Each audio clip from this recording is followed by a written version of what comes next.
This video is going to be a little different.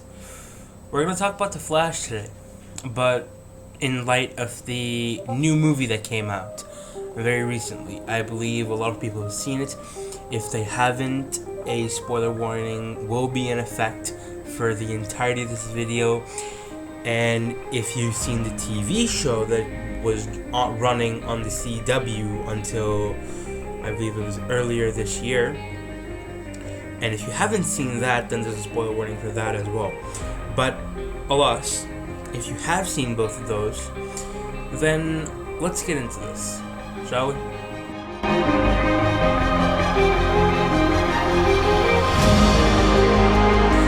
Now, to kind of understand why we're talking about The Flash is specifically because I personally have seen both the show and the movie, and they both have very different ways of showing the way our character Barry Allen runs and how his speed is depicted.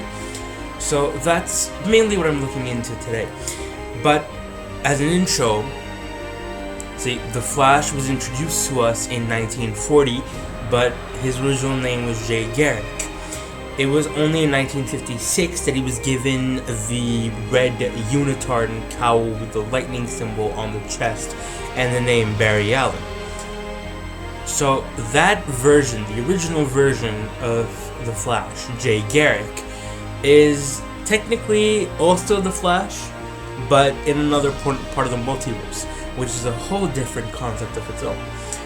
But yeah, that's the sort of preface of this as to why our two iterations of Barry Allen, the one played by Grant Gustin and the other played by by Ezra Miller, are so different and so completely worlds apart. To start with, their versions of speed, or how they showed the speed in each version, is so starkly different from the other that it's glaringly obvious which one is obviously much more experienced. But at the same time, it's also very, very obvious that both of them are very much occupying roles that have been thrust upon them. And as we know from Spider-Man, that with a great power there must come a great responsibility. And effectively, that is what the Flash exists as a metaphor for. He is effectively the embodiment of justice and morality and rationality in a world where everything operates in black or white. He exists as the sole gray there. And his speed and how he uses his speed is just a reflection of that. So where the movie version of The Flash, where Ezra's version of The Flash is making things up as he goes on his own with very little of a support structure.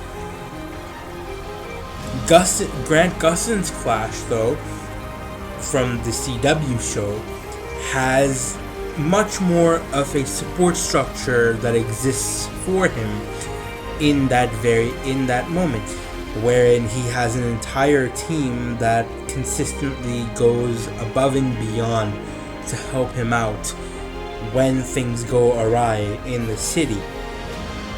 And an example of that is in the 4th season, in its 15th episode, when a nuclear fusion bomb goes off in the middle of the city and threatens to blow the entire city up, when Barry Allen and company decide to enter what is known as Flashpoint, which is how speedsters would see time move, which is also shown in the movie while he's time traveling.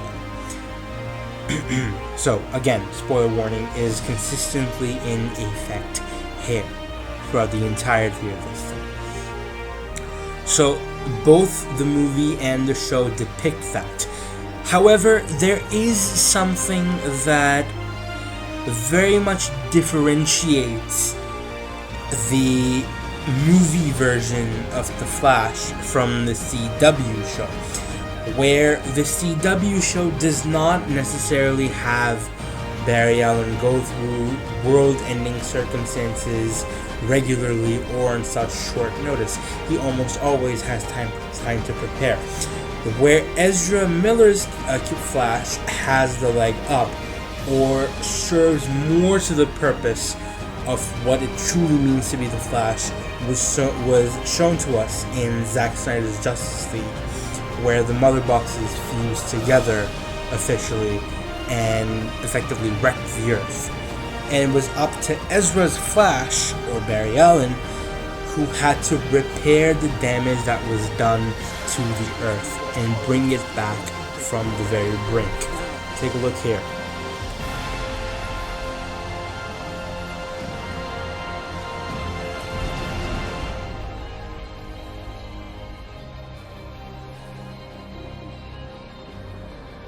Dad.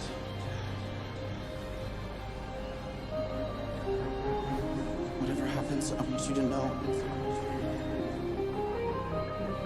Your kid was one of them, Dad. One of the best of the best.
Alright, I know what you're thinking.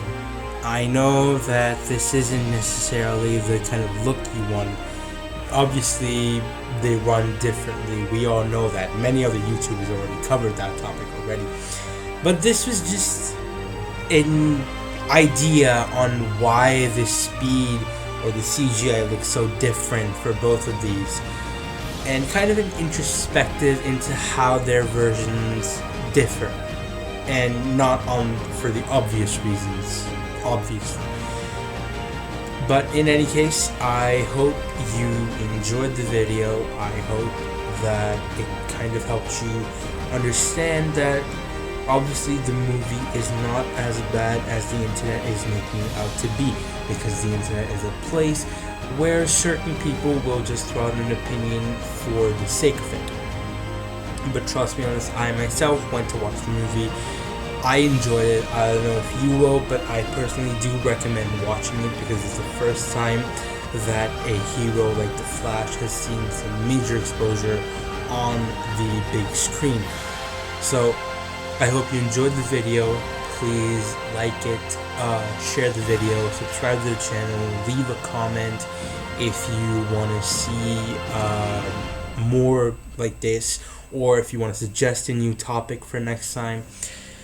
So with that, I bid you farewell, and I'll see you in the next one. See ya.